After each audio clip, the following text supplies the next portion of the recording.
This is not your usual scrub. This glow up hack will leave your skin radiant, silky, smooth right away. Can brighten the skin and exfoliate. Sugar, 2 tablespoons. Skin brightening contains vitamin C which can lighten the dark spot. 1 teaspoon of lemon juice. Dito nga sa dalawang kombinasyon na ating ginamit, maganda ito panglinis para sa balat, nagbibigay lambot, makinis at brightening. Na maiiwasan din ito ang pagka-dryness ng balat, binabalik sa hydrate at moisture. Natural glow ang resulta at nagbibigay clear, brighten lalo na sa balat, youthful glowing skin.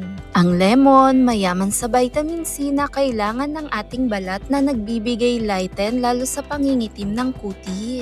Perfect pang scrub para sa balat. Ramdam mo ba ang dry skin ng iyong balat? Dito sa ating ginawa, tumutulong magbigay exfoliate, brightening na rin para sa balat. Binabalik nito sa hydrated at hindi basta dry ang ating kutis. Dahil na rin sa benefits na meron ito, dumutulong na rin tong magbigay brightening dahil sa dala ng lemon. Ang sugar, natural exfoliate na rin to para sa balat. Sa texture niya, para siyang honey.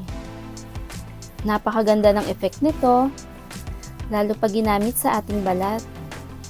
Kahit sang parte ng ating balat ay pwede nating gamitin. Sa ating mukha ay pwede rin ito. I-relax lamang at ibabad. At bandang ilong, i-scrub para mawala na rin ang mga blackheads at whiteheads. Tumutulong magbigay kinis, puti sa balat, at nagbibigay lambot lalo na yung resulta. Dahil maganda ang benefits ng lemon sa balat natin. Nagbibigay brightening, mayaman sa antioxidant kasama ng vitamin C.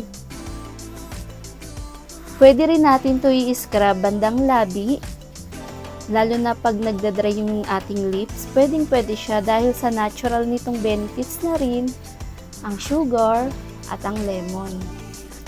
Sobrang ganda ng texture nito, malambot, makintab, at may iwasan ang ayaw natin na dry skin sa ating balat.